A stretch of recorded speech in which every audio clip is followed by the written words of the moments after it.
Nous sommes à Veulettes-sur-Mer, au début du parcours nature, 7 km, que nous effectuerons une prochaine fois.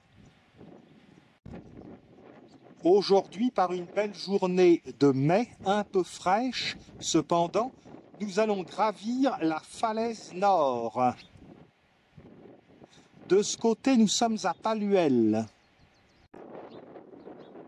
Ici, c'est la Durdan, une rivière qui m'est chère car elle traverse toute une série de sites magnifiques comme Vitefleur, Canibarville ou bien encore Héricourt-en-Caux à sa source. Vers l'aval, elle est canalisée et se dirige vers sa buse exutoire.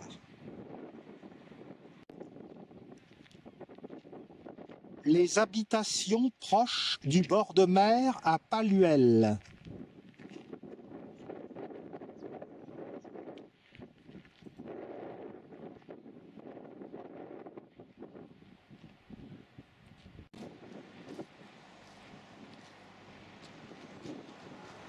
Je suppose que ce n'est pas la tempête qui l'a posée là. Appareillage pédagogique mis en place par la commune de Veulettes-sur-Mer pour nous informer sur la faune et la flore dans le coin. Voici la buse exutoire par laquelle passe la Durdan. Nombreuses chenilles, nous aurons bientôt des papillons. On quitte Veulettes-sur-Mer et on arrive à Palluel. La Durdan rivière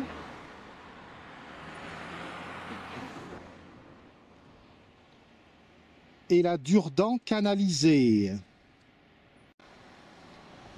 Une chambre à poissons a été installée pour permettre la remontée des anguilles, des truites farios et des saumons atlantiques notamment. Voici le point où nous voulons nous rendre.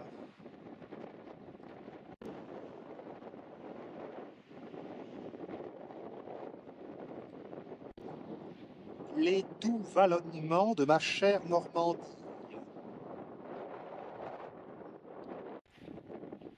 Une piste cyclable. Avis aux amateurs.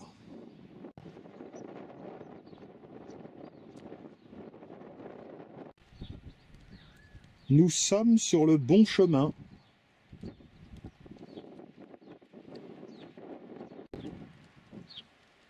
Nous sommes sur le site du Pont Rouge, dont voici le plan. Quelques panoramas nous attendent. Quelques marches et déjà on aperçoit l'étendue de la base Durdan. Le balisage est soigneusement entretenu dans ce coin.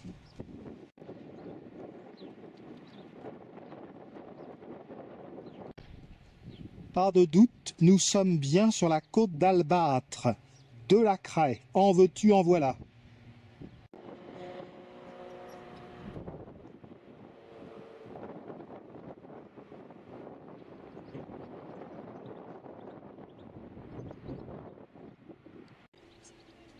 Buisson d'aubépine, Crataegus oxyacantha. Chou marin. Un bunker. On comprend qu'avec la dépression de la base Durdan, les Allemands devaient redouter un débarquement allié dans ce coin. La falaise au sud de Veulettes-sur-Mer, vers Saint-Martin-au-Buneau et les Petites Dalles.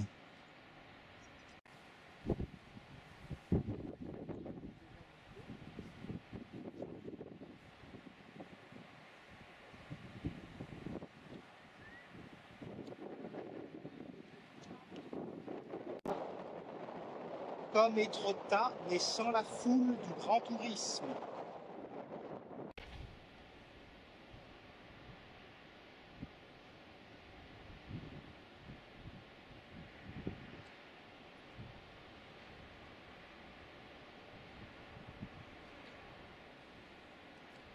Et voici ma chère Durdan dans ses replis.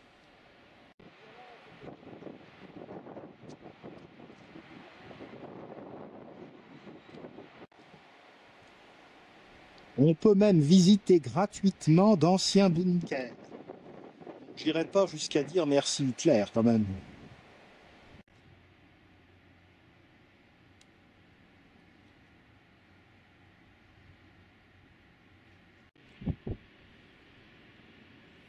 Au moins ils avaient une belle vue.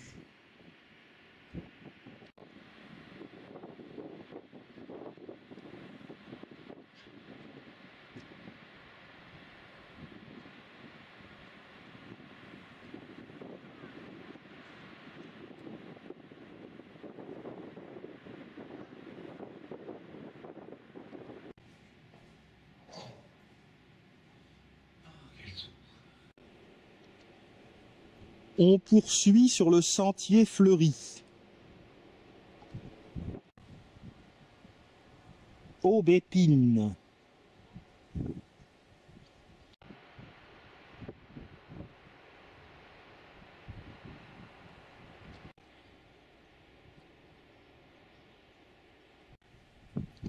Le chemin est inattendu, très curieux.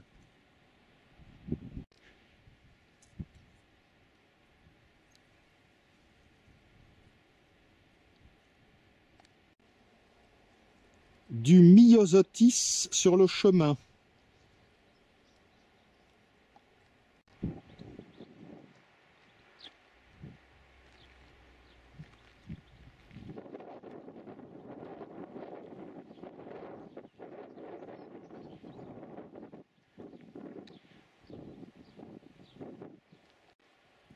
Un chou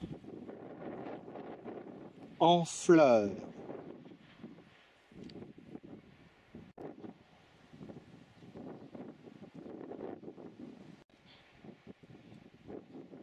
Est-ce qu'on n'est pas heureux ici?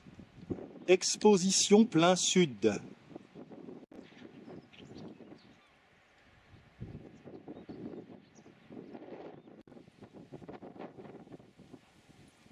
Encore un effort.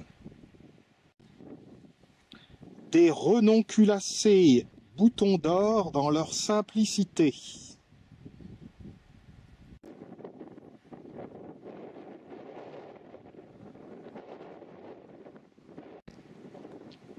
L'organisation TOT tournait vraiment à plein régime.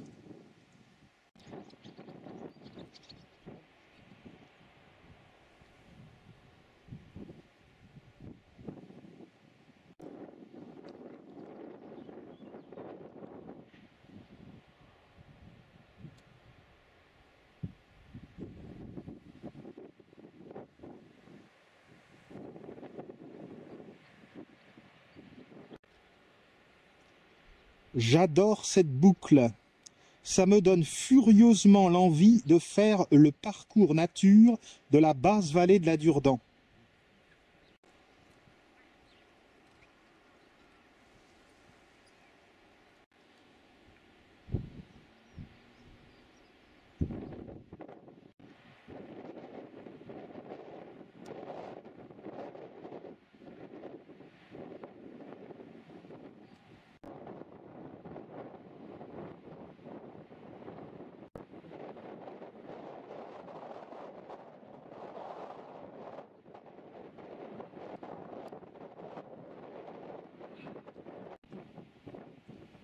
Les derniers mètres avant d'atteindre le sommet. Le plateau cauchois et ses fermes. Ce panneau pédagogique nous apprend que les Allemands, dès août 1940, s'entraînaient ici pour traverser la Manche et envahir l'Angleterre. Opération Zéleuve. Cette opération Zéleuve, lion de mer, avorta, comme on le sait, les Allemands ayant perdu la bataille d'Angleterre à l'automne 1940. Les Allemands durent alors fortifier Les positions de la côte normande, Normanischen Küste.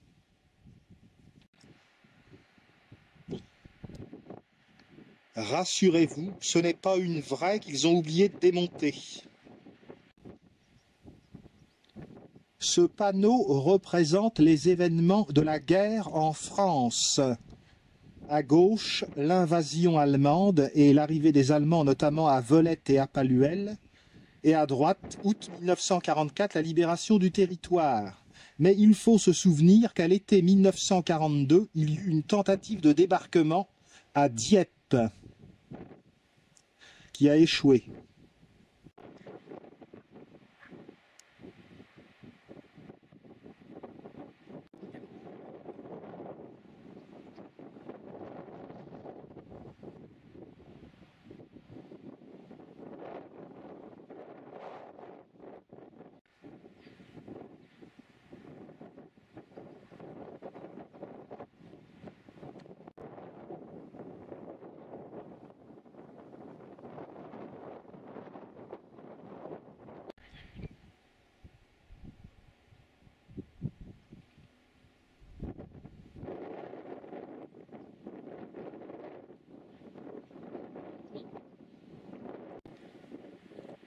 Quand je m'esquinte à vous dire que les Véroniques ne sont pas seulement de jolies dames, mais également de très belles fleurs. La visite du bunker.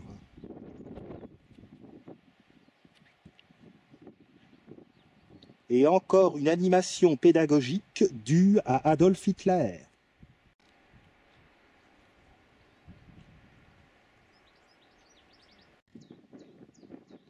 Sur ce panneau pédagogique, on aperçoit le mur de l'Atlantique, qui allait du Cap Nord en Norvège jusqu'à la frontière espagnole à Hendaye. Il s'agissait d'une ligne d'ouvrages fortifiés destinée à empêcher le débarquement anglo-américain. Eh ben, ça a loupé. La passionnante vie au sein du bunker. Ah, il doit y avoir quelques copains de régiment qui partagent de bons souvenirs. C'est en août 1942 qu'Hitler prit un décret pour construire le mur de l'Atlantique, dont la construction fut confiée à un ingénieur, Todt. C'est l'organisation Todt qui donc a construit les éléments, et à la veille du débarquement, le maréchal Rommel a fait une tournée d'inspection. On voit que la côte d'Albâtre était particulièrement équipée, ce qui est assez normal. On était proche de l'Angleterre ici. La côte d'Albâtre en allemand, in Deutsch, der Alabasterküste. Papier, schnell. Les maquisards.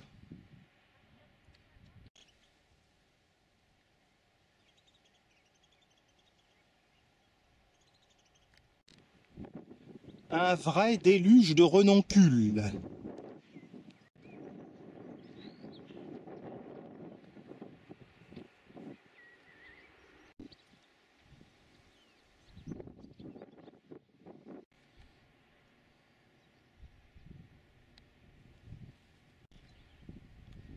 Bifurcation. Le sentier des douaniers continue vers Saint-Valery-en-Caux. Il ne reste plus qu'à redescendre en ligne droite vers Palluel et Veulettes-sur-Mer.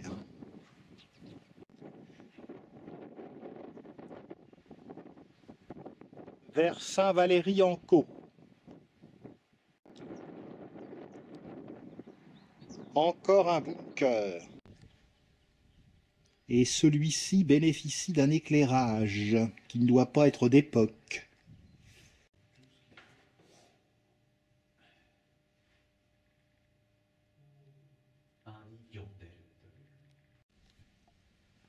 Le bunker a trouvé des occupants plus pacifiques.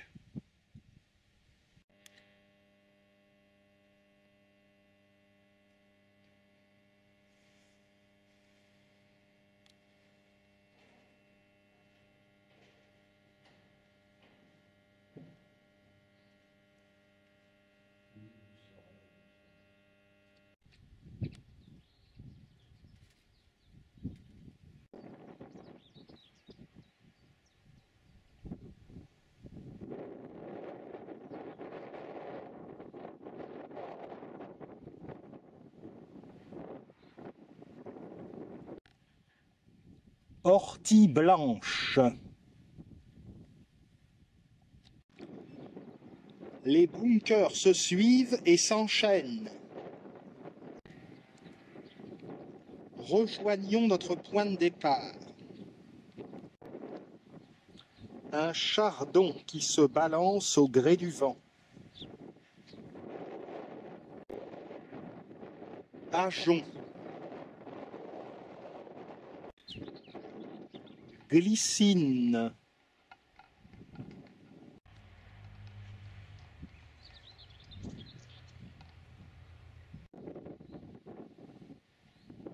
Splendeur du printemps.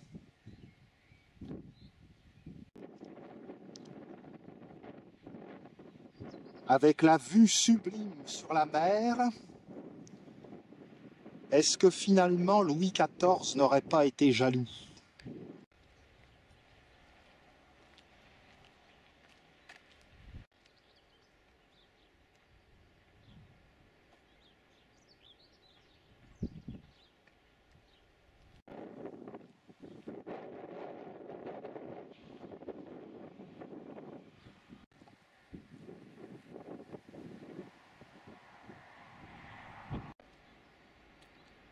Voilà un Crataegus oxyacantha qui embaume particulièrement.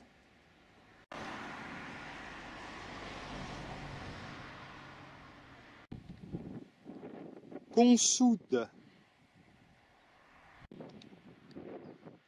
Le trèfle rouge, à conseiller pour les femmes qui ont des problèmes de ménopause, avec la sauge. Les apprentis alpinistes. Une petite escapade qui a bien meublé notre après-midi.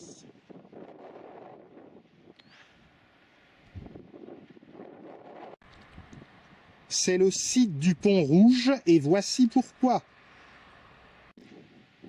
Le canal amenant la Durdan vers la buse exutoire est semé de panneaux pédagogiques.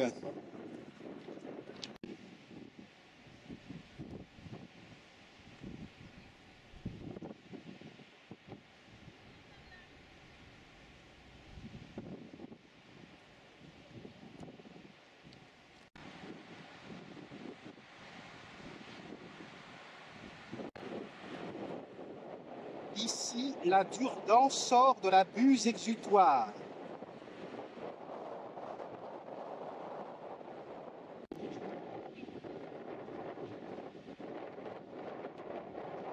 À une autre fois, le parcours nature de Velette.